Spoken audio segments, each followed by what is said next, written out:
I don't quite know how to crochet myself, right? Like usually crocheting with somebody involves a lot of like looking at a lot of different photos about them and trying to get their vibe. And doing that with yourself it would be a little hard to be objective, I think, or to do a good job.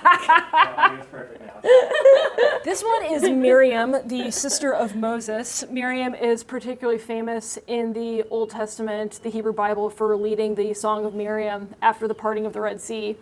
It says that she plays a tambourine and leads people in a dance. So mine has a little tambourine. Of the fiber arts, crochet is a very three-dimensional art. It's also a very forgiving art.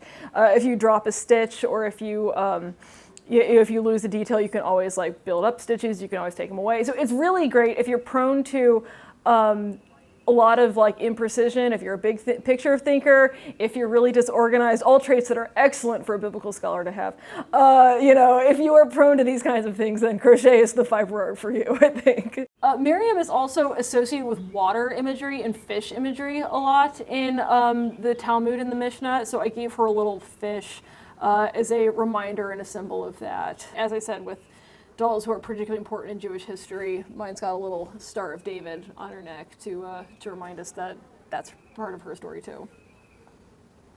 Yeah, not everyone I make is from the Bible. Some of them are just because I really like them, but I also try to bring in particularly women from Christian history, not always, but overwhelmingly women who I think have had a really important role, or they symbolize something that is really important to me at the time, right?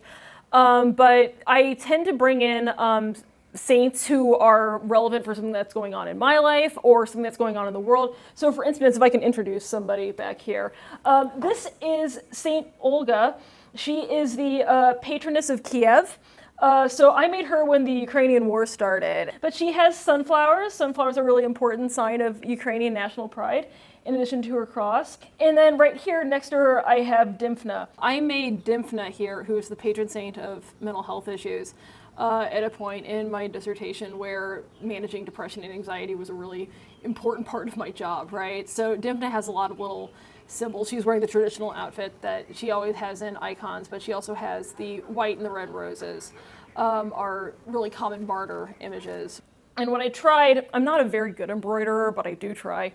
I tried to put the psi, the symbol of psychiatry, on her dress as a little bit of a fringe to add to it. So, not everyone's always from the Bible. Some of them are, other figures who are important. Oh, and then on the other side here, on the much more modern end, and I have Miss Flannery O'Connor right here. Flannery O'Connor, author of short story American Classics, A Good Man is Hard to Find. This is based off of a photograph of her at her home after she had written most of her major collections.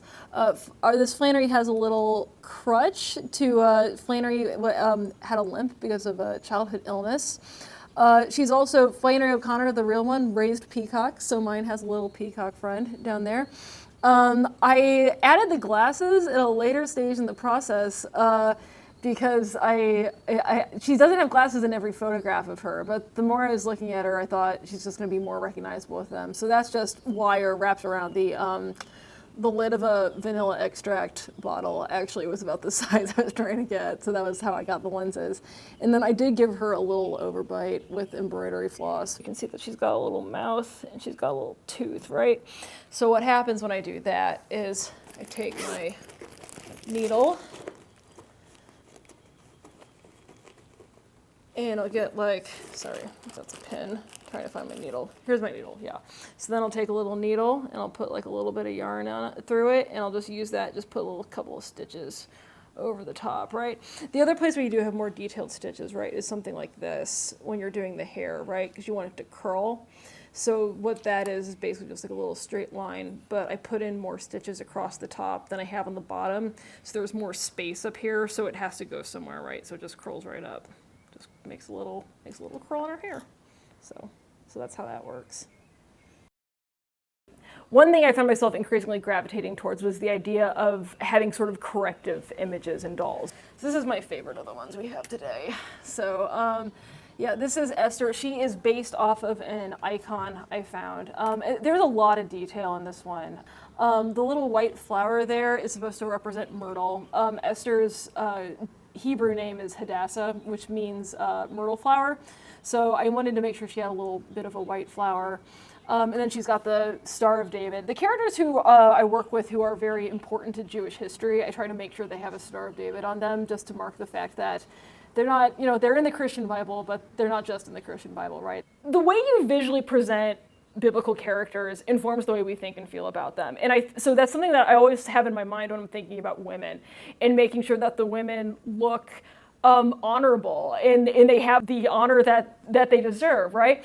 And I think a big part of that for me is making sure that they don't all look white, that people who aren't white can look at these and see accurately that the history of women in Christianity is not a story of white women, it's a story of all of us, and we're all part of this, right?